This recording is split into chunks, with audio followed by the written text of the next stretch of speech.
மருத்துவமனையில் 12 வருஷத்துக்கு முன்னாலே எனக்கு இருதய அறுவை சிகிச்சை செய்யப்பட்டது, பைபாஸ் என்று சொல்லப்படுகிறது.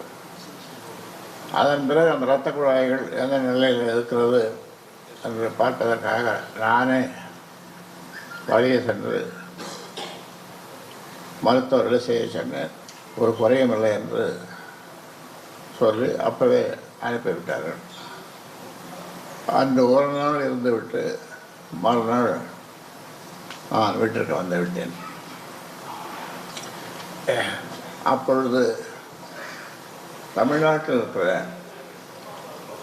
முக்கிய தலைவர்கள், அரசியல் தலைவர்கள் கட்சி பேதமின்றி, இயக்க பேதமின்றி பொது வாழ்விலே இருப்பவர்கள் எல்லோரும், அதாவது பொதுவாக சொல்ல வேண்டும் என்றால் ஒரு 1-2 பேரைத்தான்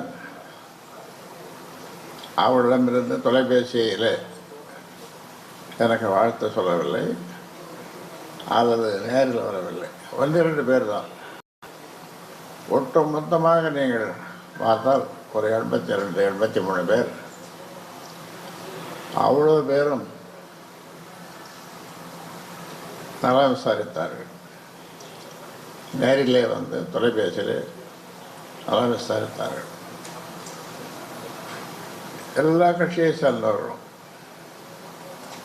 ஒரு கட்சி பார்க்கல, ஒரே ஒரு கட்சி மட்டும்தான் இப்பொழுது புதிதாக ஆரம்பிக்கப்பட்ட கட்சி. அப்படி இருக்கையில் ஆஞ்சியோகிராம் சொல்கிறது, அந்த டெஸ்ட்டுக்கு பேர் நன்றாக இருக்கிறது, பயப்படுவதற்கு இல்லை, எனக்கு எந்த பிரச்சனையும் இல்லை என்று என்னை தொடர்ந்து கவனித்து வருகிற, சோதித்து வருகிற இருதய மருத்துவ நிபுணர்கள் சொல்லி